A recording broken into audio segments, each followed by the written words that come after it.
Forecasters have issued a hurricane warning for portions of northwestern Florida.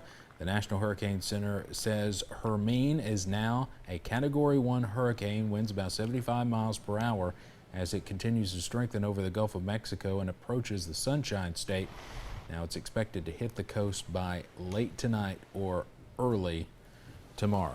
Of course, Category 1 the weakest, but it can still cause a lot of problems. Yeah, there's going to be a lot of problems in Florida, and we'll get to that here in just a second. Take a look at our tropical tracker. This is one of the first times we get to use this graphic as hurricane season is really kicking off, and here's the reason Hermine is going to be a problem for much of Florida. You look on the right side of this system as this approaches its way up to the northeast. This is where we're going to look at the strongest line, and really the entire state of Florida is under a tornado watch this entire afternoon. Heavy rain up to 15 inches expected as the system pushes through, and this will continue to ride its way along the east coast. Now we bring us back to home. We're dealing with a cold front. This is working its way down to the southeast in a fashion, and really we're not looking at anything too different here for our forecast. Notice clouds clearing out, partly cloudy conditions, and really a nice Labor Day weekend in the forecast for us. And this cold front that just impacted us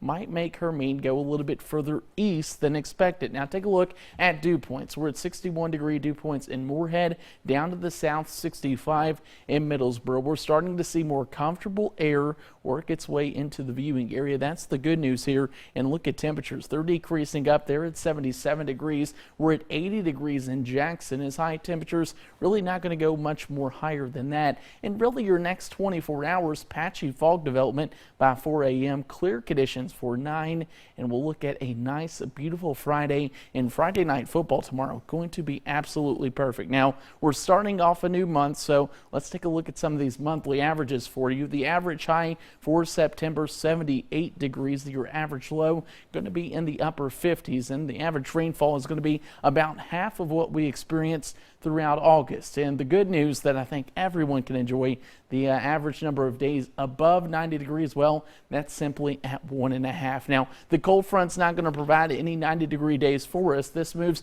its way down to the south-southeast. Clouds clear out, and you'll notice I think it's overdoing the cloud cover just a little bit here as we head into your Friday. We should stay mostly clear across our region, and that'll be the case as well for your Saturday, and really a beautiful forecast for you. Take a look at the 7-day, 81 degrees on Saturday, mostly sunny, 83, nice and dry, and we'll look at that Labor Day forecast, 85. Not going to be as humid. I think the humidity holds off until your Tuesday and Wednesday, but Steve, back to the whole thing, Florida, it's going to be very active. We'll be sure to keep the people updated, but then Labor Day here in Kentucky, I've been ready for it for a while.